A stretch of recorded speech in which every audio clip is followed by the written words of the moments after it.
Hello, everyone, and thank you for joining us. My name is Rose Chaffee-Cohen, and I am a curriculum specialist with miniPCR Bio.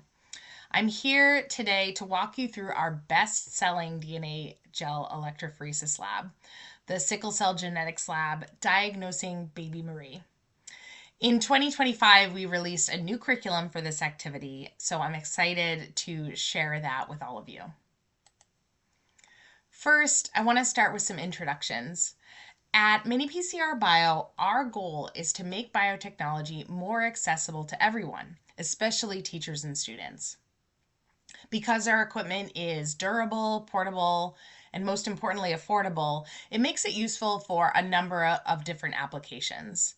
And our users include scientific researchers who are working in remote field stations, citizen scientists, and of course, teachers who are introducing essential biotechnology tools to their students.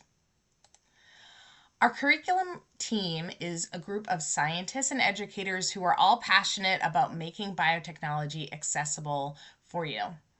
My name's Rose Chaffee-Cohen. I'm pictured here in the bottom left. And I taught high school science for 16 years, so I know that when you put real biotech tools in students' hands, it gets them excited and engaged with the concepts that they're learning.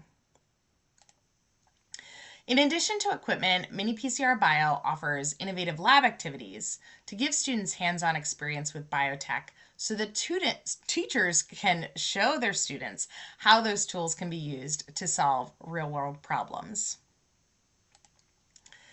Sickle cell disease is a great example of a real world problem. It affects over 100,000 people in the United States.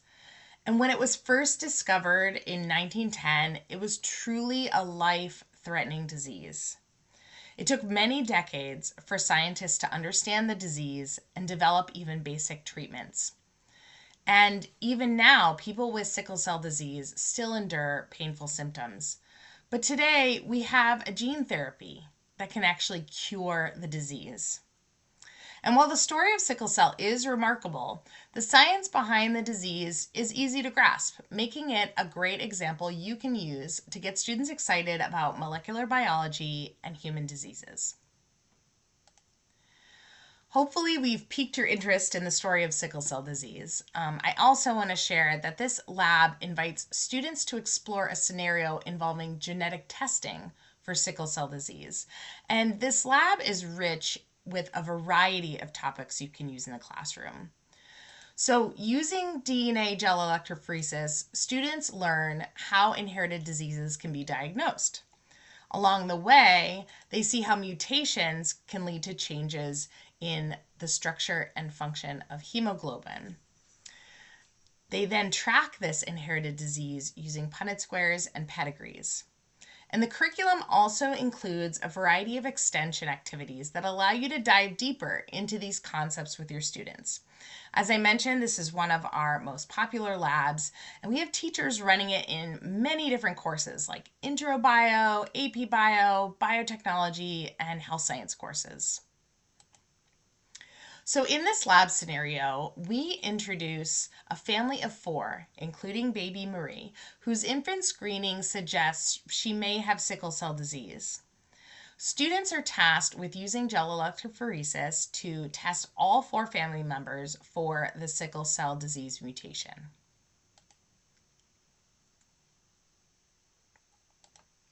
Just to give you an outline of what we're going to do today, we will load the samples now so that we can analyze the data in real time by the end of this webinar. And then we'll go back and review the lab content while those samples are running. We'll also practice interpretation of the gel before reviewing and interpreting our results. And we'll end with some implementation information and resources from miniPCR Bio. So right now I'm going to switch over to my bench cam so that I can show you the lab kit, the prep, and the sample loading. Okay, so you are looking at my bench cam where I'm going to show you the lab kit, the prep, and the sample loading. If you order this Sickle Cell Genetics Lab kit, you're going to get a bag with the samples that will load. And Notice that the bag has information on storage. These are just going to go in your freezer until you're ready to use them. So you'll thaw them once you're doing your prep. And one thing I like to note for teachers is that sometimes when these samples are in transit, you end up with a little bit of sample in the cap. You don't want to lose that. And so before you start prepping these samples, a little flick of the wrist is going to bring that sample down so you don't lose any in the cap. Or of course, if you have a microcentrifuge, you could definitely spin these down just to make sure you have all that sample. The other thing I would mention is that when you're getting ready to do the prep, go to the store page for Sickle Cell Genetics Lab, and under curriculum downloads, you're going to find the instructor guide, and that has very clear and detailed information about the prep and lots of other information about the lab. So you definitely want to check that out. Now you can do the prep for this lab up to a week in advance of actually running the lab with your students. So for example, you will take those samples and aliquot them out into smaller tubes just so you can give each group their own set of tubes. That way they're not trying to share between many groups. And you'll have enough for 8 groups to run this lab. So that's one thing that you can do in advance. And the second thing you can do in advance is to prepare your gels. And so for this lab, we are using a 2% gel with a fluorescent stain. And we're going to use sea green, which you can get in these convenient all-in-one tabs. So this tab has your agarose, it has your buffer, it has your stain all in one. So for a 2% gel, I just dissolved this with 20 mils of distilled water, stirred it up, and then microwaved it until it's totally clear. And then that solution I poured into my casting tray. I'm using the blue gel electrophoresis system today, so this is the casting tray that it comes with. And there's a variety of different combs as well. I'm going to use the comb for 5 samples. But if you had groups sharing one system, you could use the comb for 9 wells and they could just share the ladder. So when you pour the agarose into this casting tray with your comb, you're just pulling that comb straight up, and then this little tray can come out with your gel all ready to go. If you're using a different electrophoresis system that has fluorescence, there may just be a few adaptations that you need to do. For example, a little bit more, a little bit less agarose, maybe a different amount of buffer, but those are all really easy adaptations so that you can run this lab in any horizontal electrophoresis system that has that fluorescence. So I've got my gel in here now, and I'm just going to add enough buffer to cover the gel. This is another thing I like to do in advance, is just make all that buffer. You're just dissolving buffer powder with distilled water. So I'm pouring just enough to cover the gel. In the blue gel system, it's about 30 mils. So you don't want too much buffer, but just enough to cover it. And with that, I am ready to load my samples. I'm going to just change my camera around so that you can get a clear view of the gel loading. So to load the samples today, I'm going to be using our fixed volume mini pets. This is a 10 microliter fixed volume pipette. And I like to use these with students who are beginners with pipetting and just learning these skills. And then eventually they might graduate to an adjustable pipette. I also like these because they're really affordable and they have the same basic mechanics as an adjustable pipette with the first and second stop, and in green that's the tip ejector.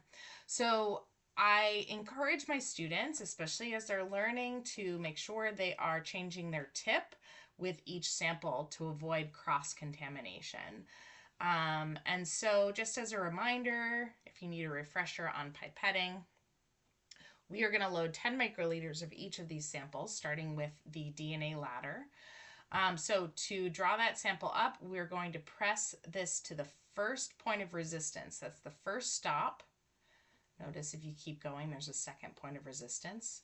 So we'll press to that first stop, and we're putting our tip into our sample with just at the bottom of these little tubes.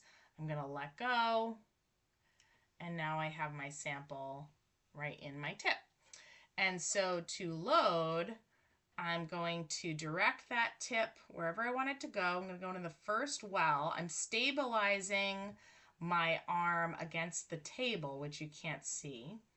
And now I'm going to slowly press that tip back down, or that stopper back down, releasing the sample. I'm going to pull away before I let go of that stop. And because the samples are denser than the buffer around them, it's going to sink right in there. So that's our first sample loaded. So we're going to go ahead, I'm going to get a new tip. I'm going in for the next sample labeled J. We'll tell you what these samples represent shortly. So I've got my sample here. And then the other tip I want to tell you for students is it can be challenging to find that well and to not press your tip all the way down, puncturing the well. Sometimes if a student puts their tip all the way to the bottom, puncturing the well, they lose the sample completely. So we're going to put the tip in just at that opening. I'm going to wiggle around to tell that I'm there. And if I know that I am in the right target, I'm going to slowly dispense my sample, pulling away before I let go of the plunger. So that is a really helpful tip for students, is just to hover on the inside of that well, wiggle around, and then dispense. Don't go all the way to the bottom of the well. The other helpful reminder for students, I'll show you on this next sample. We're going to load the third one, is to dispense the sample slowly. A lot of students just want to hit that plunger, release all the sample, and sometimes that can create a plume of sample that floats out of the well. And if that sample does not sit in the well, your results are not going to be as vibrant.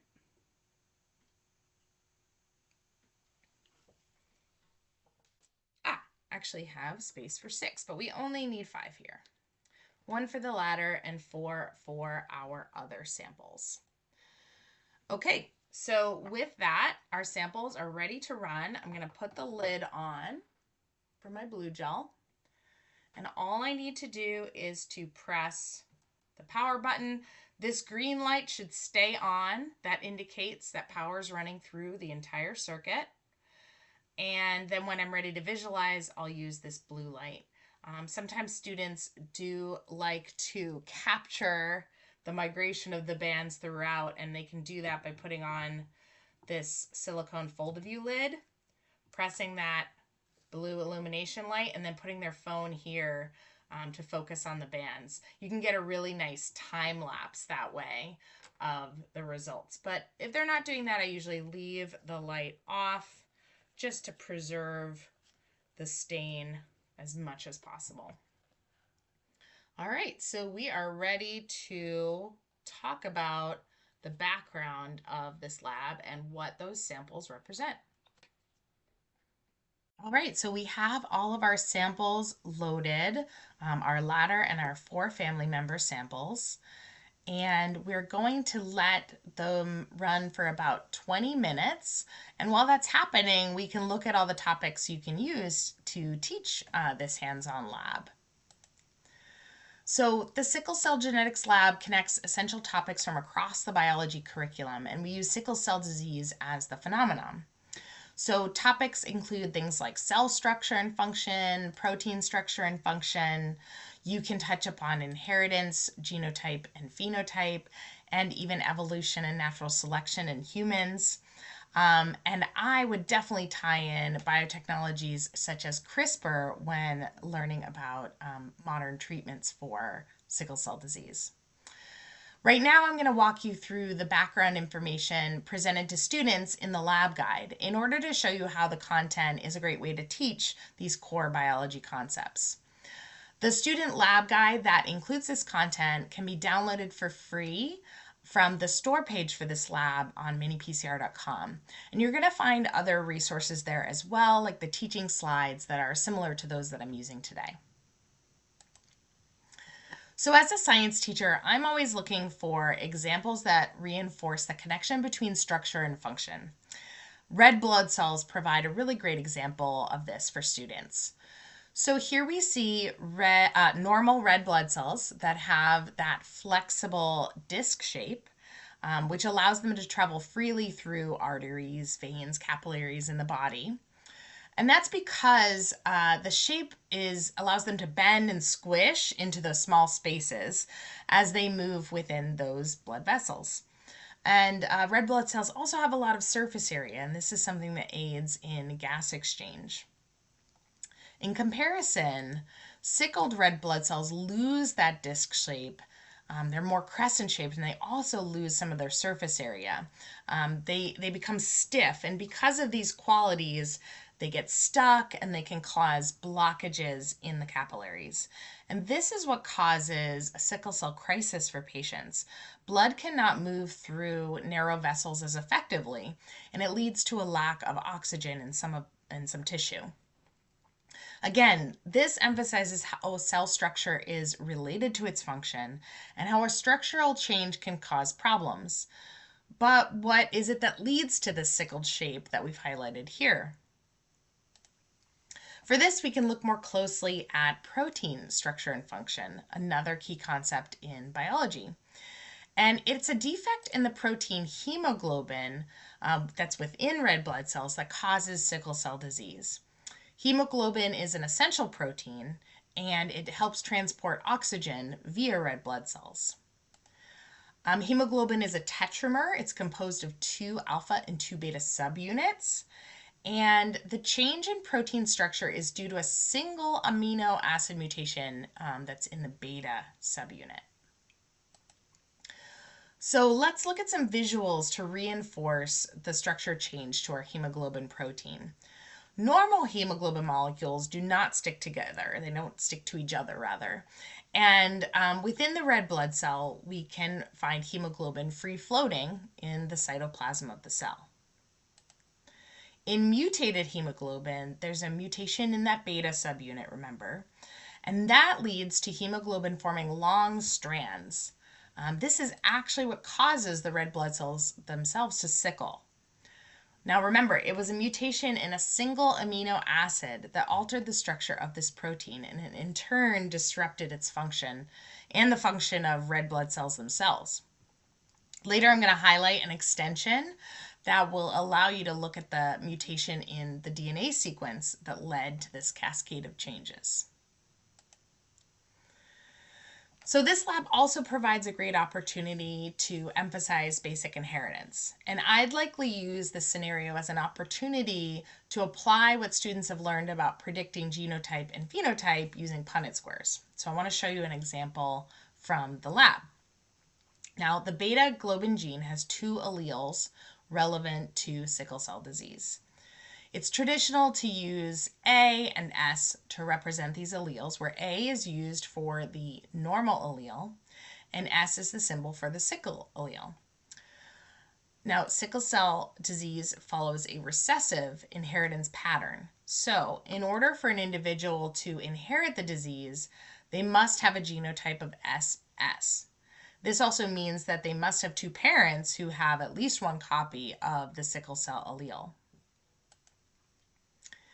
So we've just established that sickle cell disease is a recessive disease, and of course, having that disease does come with many ill effects.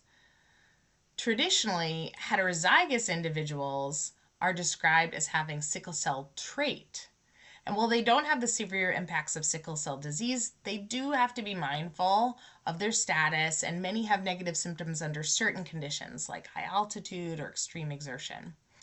Another term you might use in your class would be a carrier. Sickle cell provides an interesting and clear example of natural selection in humans, one that was only discovered in the 1950s. Scientists noted that the frequency of the sickle cell allele was higher in locations where malaria is prevalent.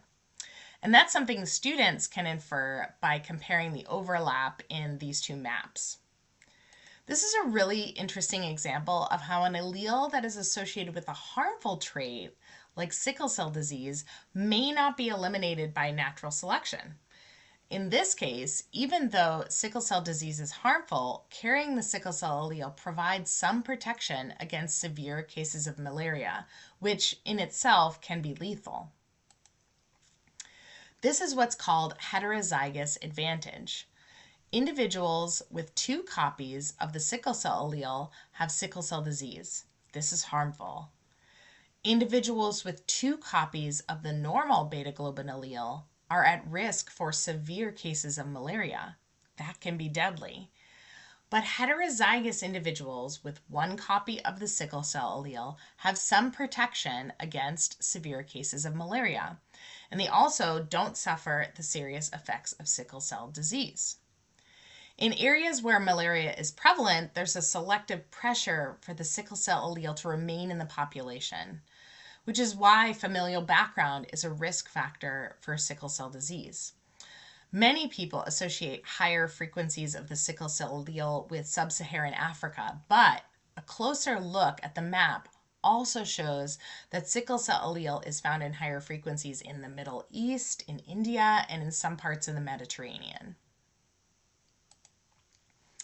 All right, we've explored some background on sickle cell and how you can use this topic to teach about many core biology concepts. So now let's go over the specifics of our scenario and what our samples represent.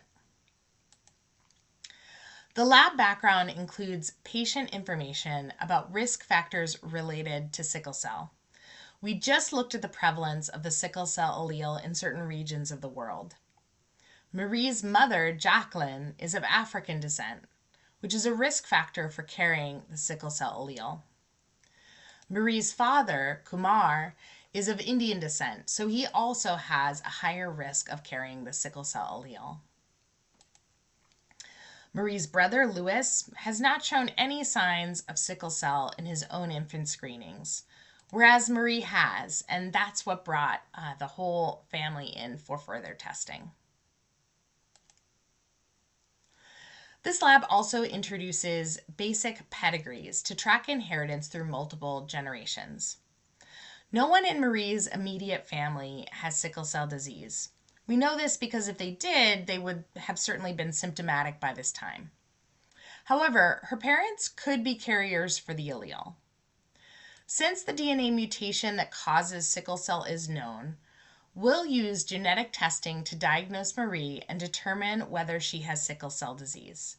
We'll also test her parents and brother for the sickle cell allele.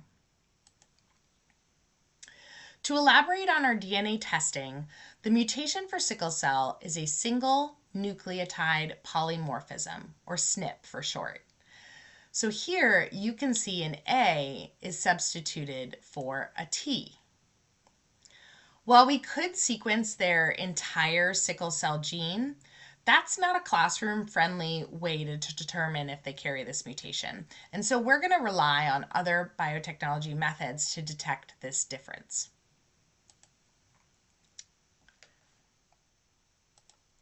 So this experiment involves 4 steps. First, DNA was extracted from blood samples for all of the family members. Now, within these blood samples, there is a lot of DNA, but we're just looking for the beta globin gene. And that's a small part of the entire genome in each of the family members. So next, a powerful tool called polymerase chain reaction, or PCR, is used to amplify just the region of the beta globin gene that contained the SNP that we're looking for. And PCR allows us to make billions of copies of a 400 base pair region of that gene that contains the SNP. Next, we used a restriction enzyme in restriction digestion to cut our PCR products.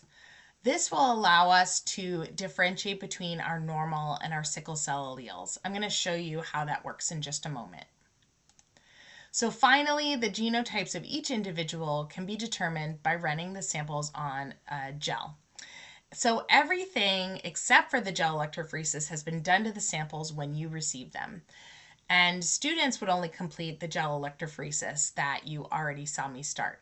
But if you want, you can talk to students about all of these steps that lead to those samples. So before we move on, I want to clarify how the restriction digestion step works. This is going to allow us to better understand how to interpret our gel electrophoresis results. Restriction enzymes recognize specific short DNA sequences and they cut the DNA there. These enzymes are all very specific. And this lab uses an enzyme that cuts a DNA sequence that is only found on the normal beta globin allele. So remember, the sickle cell mutation changes a base in this sequence from A to T.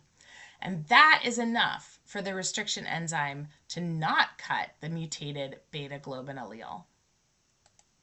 To show this visually, when we introduce the restriction enzyme to our 400 base pair PCR product, if it contains the specific sequence CTGAG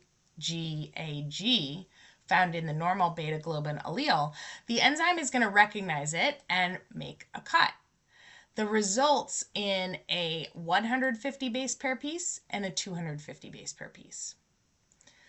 But if we introduce the same restriction enzyme to a PCR product that contains the mutated sickle cell allele, where a T is substituted for an A, the DNA is not going to be cut by the restriction enzyme. And so in turn, we're going to see that difference, a normal beta globin allele that's been cut and a mutated beta globin allele that is intact and 400 base pairs long. And we can see that on our gel electrophoresis results and use it to determine each family member's genotype. So let's talk a little bit about the gel electrophoresis step.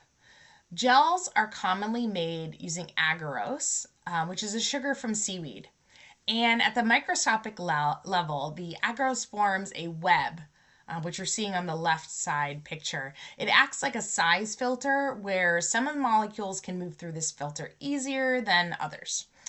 And then on either side of that gel, we position positive and negative electrodes. So when we apply an electric field, the DNA, which is a negatively charged molecule, is going to move through the agarose.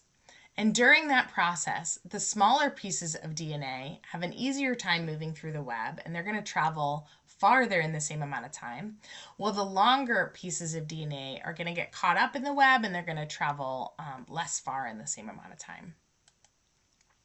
So this is what that looks like to our naked eye when we're looking at a gel. The samples are loaded into the wells at the top of the gel, and that sample could contain a mixture of DNA molecules of different sizes and lengths. But as the gel runs, the DNA molecules are going to separate based on length, with those longer pieces of DNA traveling the shortest distance and the shortest pieces of DNA traveling the farthest. We also loaded a DNA ladder into lane 1, and this contains DNA pieces of known length, and that's something that's going to allow us to compare our sample bands and estimate their size in base pairs. So before I have students look at real-time results, I like to include some practice with interpreting sample results, and this is to ensure that they know what to look for when they're interpreting the gel.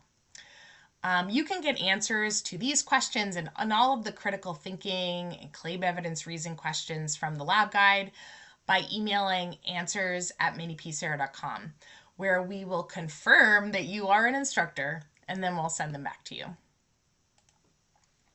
So as an example, if we know our sample contains DNA for an AA genotype, what will this look like on the gel?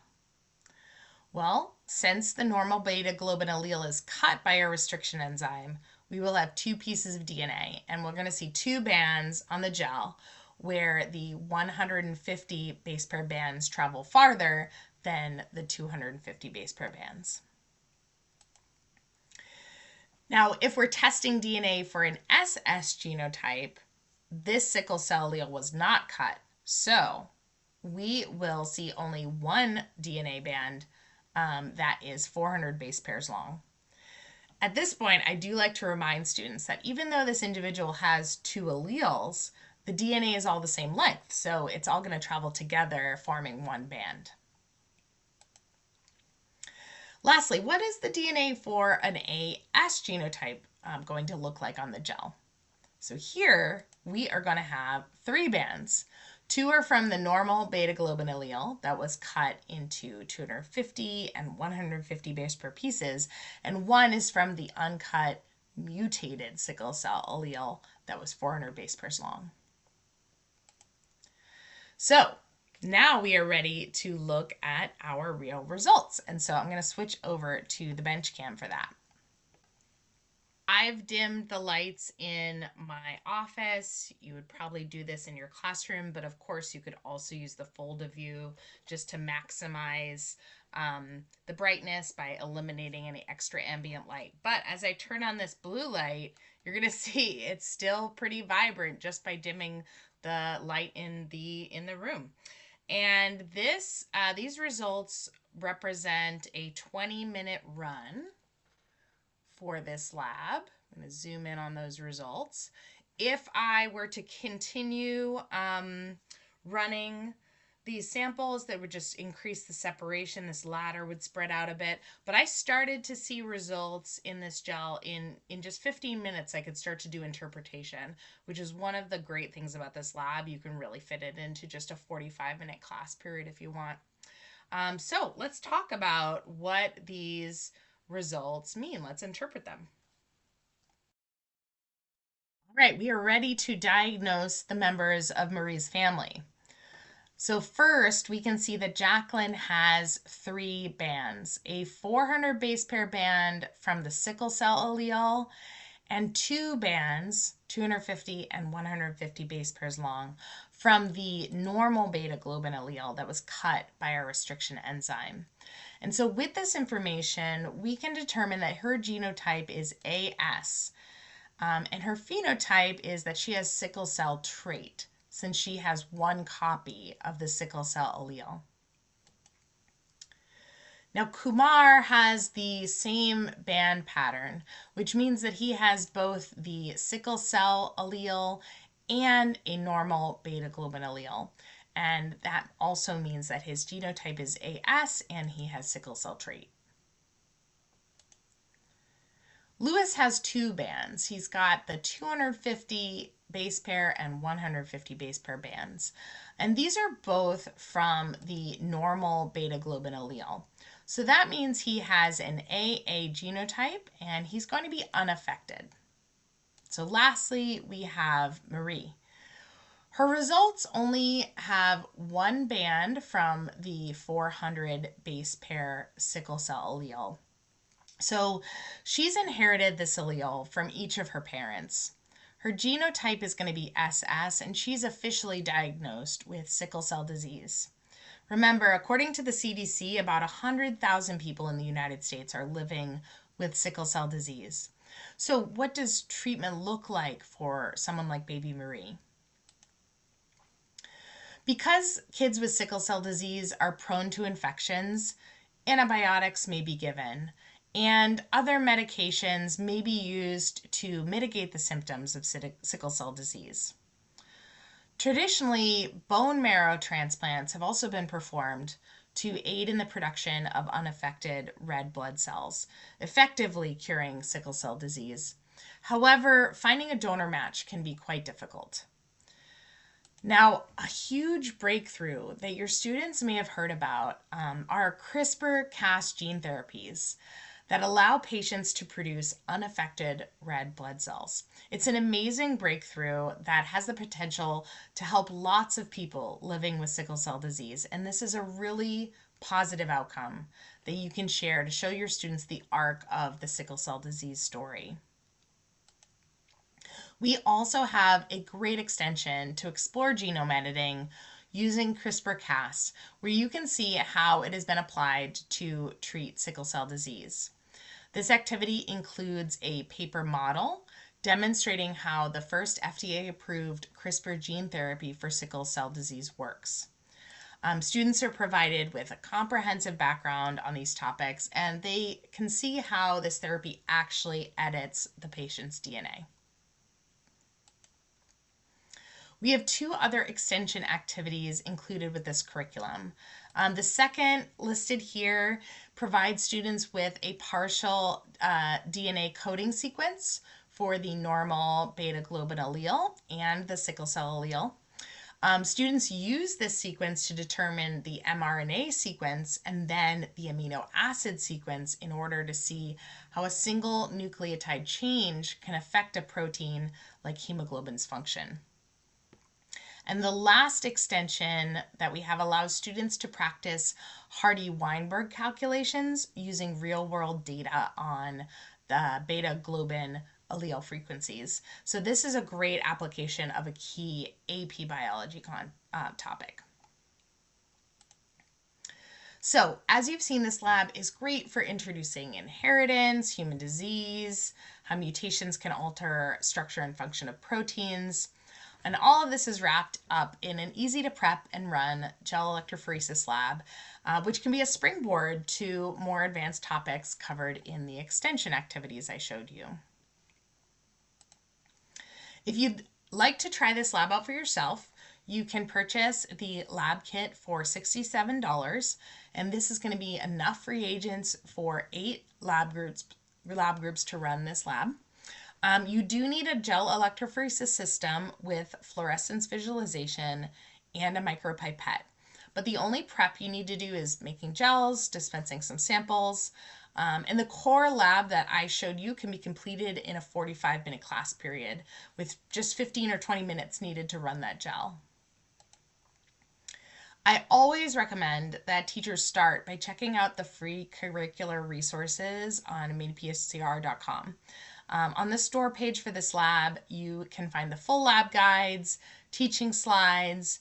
We have e-worksheets, which are editable versions of the pre and post lab questions that you can upload directly to your LMS. And as former teachers, we're definitely aiming to make all of this fit your needs. We've also made alignment easy for you by sharing how our lab guides align with next-gen science standards, AP Bio, TEAC, SPACE, and Common Core ELA standards. You can find all of this on the store page as well. So I want to say thank you for joining us for this webinar and exploring miniPCR Bio's Sickle Cell Genetics Lab, Diagnosing Baby Marie.